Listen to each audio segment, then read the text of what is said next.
The Leap Foundation proudly presents the Meet the Mentor podcast with Dr. Bill Dorfman. Dr. Bill is a TV host, New York Times best-selling author, two-time Guinness World Book record holder, fitness guru, celebrity cosmetic dentist, and philanthropist who founded the Leap Foundation. Here's Dr. Bill. Hey, I'm super duper excited to start this next podcast. Now, for those of you who don't know why we're doing these, let me give you a little background.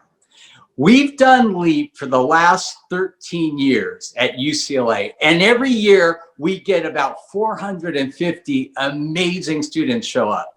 This year, we had 1,000, not in person, but virtual. You know, LEAP was set up as a motivational leadership program for high school and college students aged 15 to 25 to basically teach them the skills that they need to be successful in life. How do we do this? We bring in amazing speakers like Neal, who's going to be on with us in a minute. In the past, we have had Eric Garcetti, our mayor, Anthony Hopkins, Paula Abdul, Mark Wahlberg, Kathy Bates, Michael Strahan, Apollo Ono, Usher, on and on and on. Next year's LEAP will be July 18th to the 25th. Hopefully, it'll be in person. If not, it'll be virtual. And no matter what, if we can do it in person, we will do it in person and virtually forever on. There's no reason not to. Like I said, we had over 1,000 students participate this year. And one of the parts of LEAP that really ends up being the highlight every year is the mentor workshop. On Friday, it's kind of the pinnacle of the program. We give students an opportunity to sit with different mentors and literally ask them about their career, about their challenges, how they overcame them, the secrets of their success. And we bring in doctors and lawyers and engineers and scientists and actors, you name it, they're there. And it's an amazing opportunity for our students to find great mentors. Finding a great mentor is probably one of the fastest ways to success that I know of. I was so incredibly fortunate to have great mentors in my life. So as a precursor to LEAP, and to keep you guys educated and excited and informed and bring in your new friends and your new family, we started this podcast. How's it doing? Well, believe it or not, we're number 1 in Yemen. We're number 2 in Iceland. We're number 3 in Finland. We're in the top 150 countries worldwide. And in a category in the US called family, and I don't even know how we got into that category, with 47,000 podcasts, we come in like 92 or 93. So it's really taken off. So please share this with your friends, tell your friends and family, and enjoy this. And today we're going to talk to one of my good friends, Neal Schore. I'm going to give you a little intro on Neal, and then we'll kind of get into this. Neal Schore has over 25 years of media experience as a principal and operating executive, and is the founding president and CEO of Triton Digital. They are a global technology and services leader to the audio streaming and podcast industry. Operating in more than 40 countries, they provide innovative technology that enables broadcasters, podcasters, and online music services like iHeart, Pandora, SoundCloud, and NPR to build their audiences, maximize their revenue, and streamline their operations. Neal is also a member of Southland chapter of YPO Gold. That's how we met. And he resides with his wife and 3 sons in the suburbs of California, Los Angeles. And it is with great pleasure that I introduce you to my friend, Neal Schore. Hey, Neal. Thank you, Bill. That's what an introduction. By the way, congratulations on that. So I didn't realize that you had over 1,000 people. I've participated in LEAP for a couple of years, and it's unbelievable. I love it. It's fantastic with 1,000 people plus. Being in the podcast space myself, having the stats that you just read, that's very impressive. Well, thank you. And you know what? One of the things I love about Neal is he lives by my motto, and my motto is learn so you can earn and then return. And he has come and helped at Leap for the last few years. And I know it's something that he'll do forever and ever and ever. It's one of these things that's addicting. When Leap originally started, I did not run the program. The actual conception of Leap was there was this little insurance salesman. They called him Itsy Bitsy Haley. He was barely 5 foot tall. He was this dynamo insurance guy. And he realized that his best clients were dentists and they knew nothing about business. So he started dental boot camp to teach dentists how to run a business. And out of dental boot camp, people would come and say, wow, I wish there was a program like this for my kids. So he started an ancillary program and asked me to come as a mentor. After years of mentoring, unfortunately, Walter Haley passed away in his mid-80s. And I thought, this is too important to die. And so we resurrected it as a nonprofit. And we've had Leap going for the last 13 years. So I appreciate your participation in Leap. And I wanted to talk about what you do, because when I first read about Triton, I was like, I don't get it. And then you so succinctly explained to me the whole plumbing thing. And if you can explain that to our students, I think it makes perfect sense. Absolutely. And I expect that many of your students are users of digital audio and podcasting. So they might appreciate this. So we are a technology company that provides the infrastructure, the plumbing, the behind the walls pipes to make digital audio and podcasting work. So when you, the consumer, connect to a podcast or a live digital audio stream, it requires technology to make that happen. And we provide that to a very large percentage of the US market. And we're actually, I should have updated my bio, we're now in 55 countries around the world. Similarly, we provide the data and analytics, or the information regarding usage for podcasting and for digital audio, for advertisers then to spend dollars with podcast and with digital audio publishers again around the world. So it's two prongs to our company, and you wouldn't know us because we're not consumer facing. So the brands that you mentioned, like iHeart, for example, we provide a good portion of all that plumbing, to use the way you framed it, that make it work. So when you're connected to them, you're actually connected to them via us, which is what we do. That's awesome. So I want to take it back to the beginning. A lot of us come up to like, Dr. Bill, I have this great idea. And I listen to it, and I'm not going to lie. Some of them are not great, and I tell them, but some of them really are great. And they're like, I want to start a company. So I want to go back to the beginning, Neal. Like, first of all, what was your original idea? And A, how did you see that there would be a niche for this in the market? And then B, how did you start your company? So I started my career in national spot radio, which was basically an agent for radio stations around the United States. I was based in Los Angeles, and after 9 years and a really strong growth trajectory in a very traditional way, came in at an entry level, got promoted again. I started to really get an entrepreneurial itch. And I started thinking, how am I going to scratch this itch? How am I going to give up what I have? It's one of those inflection points that was really interesting. So I wound up starting a company and made every mistake that you can make when I started that first company. Those mistakes are what helped drive and lead me to the recognition that digital audio was a wide open lane. This is about 2002, between 2002 and 2004. It was a wide open lane as everyone was thinking about video. So at that time, a lot of your Leap students might not remember Yahoo or AOL, some of those iconic brands that go way back, but they were dominating the video digital world, and no one was talking about audio.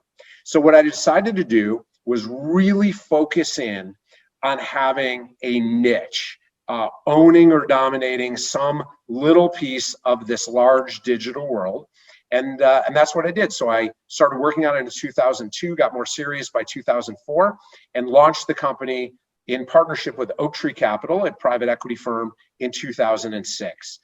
So let me just kind of back up, because I think that what you're talking about right now is such a critical thing, and a lot of students miss it. You know, you sat down, you're looking at this landscape, and you see that there's this huge explosion in video, huge, and everybody kind of ignored audio. Why? Because like radio was old school, right? Everything is video.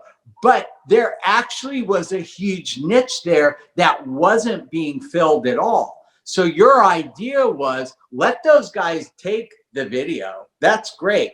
I want to find a place in the market to make this audio market streamlined, more effective, better. And so you started to develop technology and you started this company. So how did you actually start the company? I know you partnered with Oaktree. They basically gave you money, but how did you really get the technology going? I know you're not like a super techie guy. Would you hire a bunch of technology experts? Like, how did you start it?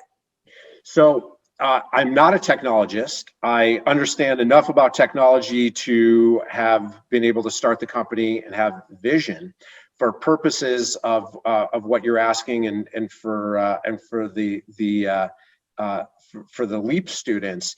It's one of those things where you don't have to be perfectly right. You just have to have a little bit of courage, and that courage is what drove me to find that niche for digital audio, as you just described. And then from there, it was about hiring the right people, building the right teams, really having a vision for where this market was developing, but also not being afraid to make mistakes. I talk frequently to students and to colleagues about all the mistakes I made. And people are sometimes embarrassed about mistakes. I literally love the mistakes. If it weren't for the effort and the attempt and the trials and tribulations, some of which were wildly successful, some of which led to that success or helped me support that success, I wouldn't be in the position that I am today. And what I find with students and young entrepreneurs is the fear of making that mistake. So I love hitting on directly that the mistake is what gives you the fuel. It's the education. It's the ability to actually then find the niche and to move forward. I'll tell you one quick aside. When I was going to audio, when the whole world was video, there was a CEO of a very large company. Let's call it CBS. A very large, the radio division. This guy, very dynamic. I love and respect him. Came up to me and went, Neal, what are you doing? Digital audio? No way. Go get a job, like that type of thing. So not just from a technology discouragement standpoint, but also there were people that were naysayers. Turns out 2 years later, launched the company. CBS is still one of our largest clients, one of our biggest brands, although they've sold the radio division to Entercom. But the net of it is, although the forces may be against you, if you've got the vision, the courage, the conviction, trust your gut and try it. Let me ask you, what was the pain point? Like, why did people need you? Why did they need your technology? Why did they need your company? I mean, obviously they needed it because you became the biggest in the world, but what was the actual need that you were fulfilling for these companies? So traditional radio broadcasters have these incredible brands, whether it's a Kiss FM or a K-Rock or a 1010 Wins or these great brands in local markets, where they are limited to the broadcast area. So if we're in Los Angeles, I'll just use that as an example. But if you're in Los Angeles, then if you move away from Los Angeles, or you're on some sort of mobile device, you're not actually on a traditional analog radio, you don't have access to that brand. So initially, the brands, let's say again, say Kiss FM or K-Rock, wanted to be able to extend the content that they curate, that they develop, into access anywhere. So right now, through our technology, you can listen to Kiss FM morning show in anywhere in the world. You can be in Australia or Zimbabwe or anywhere you are, and you can connect without limitations of geography. So it expanded their business, but yet, if you think about it, these are broadcast publishers. They're not technology companies. So they needed a technology company that was going to provide them that infrastructure, the ability to take what they do really, really well and make it global, access anywhere through any device, anytime, anywhere. I love it. Okay, so you see a need, you put together a team, you develop a product, you now have this infrastructure, or as we called in the beginning, the plumbing. How do you get clients? Like, what did you do after that? Because obviously, as a business, you need to sell something. So how do you go out and reach out to these companies like Pandora and iHeart and get them to actually use your product? So interestingly, when I first started the company, Pandora barely existed. So obviously they're one of the largest in the United States now, but they barely existed. So we went door to door, station to station, publisher to publisher. So when we hired people, we hired technology people because we needed the technology, but then we hired the best possible market-facing sales force that literally went and sat with general managers of radio stations and said, if you don't digitize, you are going to be in trouble. And the vast majority of them said to us, you have no idea what you're talking about. Just like the CEO of CBS Radio at the time said, you have no idea what you're talking about. So the first couple of years were a real struggle. Although we signed clients, the early adopters, it was really right around 2008 when people went, that team from Triton that came to see us, I think they're onto something. And then all of a sudden, you saw the early adopters start having success. And that became what I call positively contagious. Positively contagious is one person tells another person, and then all of a sudden, through our perseverance, but also really high quality technology, very high quality customer service, and the ability for us to just be genuine and authentic and not demanding, but really offering a service that we knew was going to be necessary. Between 2008 and 2012, we signed clients by the thousands. That's so interesting. And that's what all these marketing people are counting on for these influencers. We had a very similar experience with my company. When we started Discus Dental, we built the best whitening product on the market. The original products were really kind of sucky. They weren't great. They weren't packaged well. There was nothing great about them. And then by a stroke of luck, some guy named Woody Oakes, who had a letter called The Profitable Dentist, used our product and loved it. And we were selling like onesies and twosies. And all of a sudden, he publishes this letter to thousands of dentists saying, the best whitening product on the market is Night White. And overnight, our phones exploded. We had hundreds and hundreds of orders. Our first year in business, we did over $1 million in sales from nothing. From nothing because of this. So I think that that's a really great thing. You put out a great product, you hire great sales reps, you get the sales reps, and as soon as those sales reps start making sales, you make sure the industry knows. Because here's a crazy thing about human nature.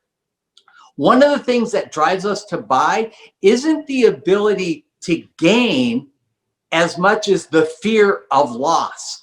if I don't have this, I'm losing, you know, and that's powerful. That was a big part of what I was saying before and positively contagious. As soon as our early adopter clients started generating revenue and building what I refer to as their business within a business, the digital business within the traditional business, and started to monetize and started to modernize quite a bit, it was everyone else that looked and said, oh boy, if I don't do that, it's going to really impact my business. And what wound up happening is exactly that. The early adopters, first leaders, then the next crew, and then all of a sudden you had the laggers. And the laggers, the cool thing about being in the digital ecosystem is even if you're a lagger, you can still catch up. So you haven't missed out on much. But for us, it's exactly what you said and what I was saying before, Bill. We just had a absolute mission, vision, and value set for our company that was super defined. And even though we had to move around and pivot quite a bit, and again made tons of mistakes, which I'm really proud of, we wound up being the best in our category. So when other people came in and we invited competition because we were really good, we always beat our competition, not by lowering price or not by fear, but by just doing a better job, being deeply connected to our clients, by being really good listeners and being true to our knitting. I think that's so important. And, you know, one of the things in any business, and from day one in dentistry, when patients came into my office, my goal was not to meet their expectations, but exceed them. Because on average, when you meet people's expectations, they walk away satisfied. When you exceed it is when they tell, 10, 20, 30, and now with social media, hundreds of their friends. So that was really, really important. Talk to me for a second about the company, the growth of the company. Just kind of give me a quick overview, because I know you sold the company several times, and that doesn't normally happen with a company. So we've built a big business that had multiple prongs to it. We in 2013 started to sell pieces of that. So we sold one piece of the business in 2013. We sold the digital business that we're talking about now in 2015 from one private equity firm to another private equity firm, and then in 2018 sold it again to a large media company, which is where Triton is today. One of the interesting pieces that I always love to tell people is don't be afraid to ask for help.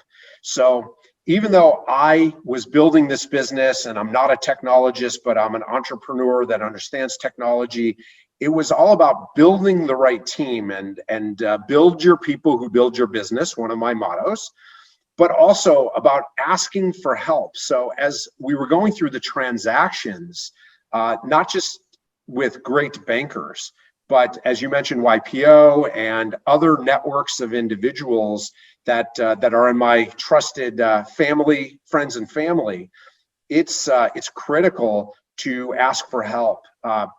Saves time and money and saves the ability to make mistakes. And although I've mentioned that mistakes can be really good, they can also be really distracting and costly. So if you have the ability to ask for help to save those mistakes, that's yet even better.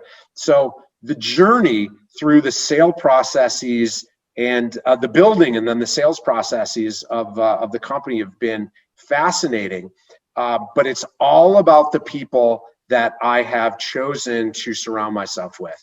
I couldn't do this alone. I wouldn't know how to do it alone. And I have a team of the most trusted, loyal, dedicated, hardworking, what we refer to now as the Triton family, that I can't imagine having been on this journey with another crew. That's amazing. If you could give one critical piece of advice to a future entrepreneur, what would it be? It sounds a little repetitive, but I would say reward mistakes. Embrace mistakes, learn from mistakes. Not terribly different from when you were a little kid and when your parents, you fell down and you got a boo-boo and your parents taught you, you know, how not to fall down and do that again. I literally send thank you notes to people in our company with gift cards. So thank you notes with gift cards for people that have the courage and willingness to say, raise their hand and say, hey, I tried this, but didn't go well. This extension of that is don't make the same mistake twice. So I love talking about mistakes, but don't make the same mistake twice. I love that. You know, we're all taught practice makes what? Perfect. Wrong. Practice makes permanent. Right? I like that. Yeah. And you're right. If you keep practicing the wrong thing, you get really good at doing the wrong thing. That's why you and mentors play such an important part in LEAP, because that helps people learn. When you fail, when you do something the wrong way, don't do it again and again and again and again. You need to change. So you're right. Don't make the same mistake twice. I personally never fail. And it's not that I'm that arrogant. My philosophy is this: if I try something and it doesn't work out, that's not failure. That's practice. Then you do it again differently and again and again and again and again until you finally succeed, because you only fail when you quit. And since I will not quit, I will not fail. Thank you, Bill. Thanks for having me on the podcast. I really enjoyed spending our time together, and I'm excited to support LEAP. Yeah, and thank you so much. And if students want to contact you, what's the best way to do that? The best way to contact me is through my personal email, which is Neal Schore, NEALSCHORE @gmail.com. Great. Okay, we'll put that in the notes. And again, students, if you want to sign up for LEAP, we will have 2 programs that you can sign up for right now, the live program and the virtual program. If you want more information, just go to www.leapfoundation.com. With that, Dr. Bill, over and out. To learn more about the LEAP Foundation, go to leapfoundation.com or find us on Facebook at facebook.com/Leap Foundation or on Instagram at Leap Foundation. Listen to the Meet the Mentor podcast with Dr. Bill Dorfman on Apple Podcasts, Google Podcasts, Spotify, Stitcher, or wherever you listen to your favorite podcasts.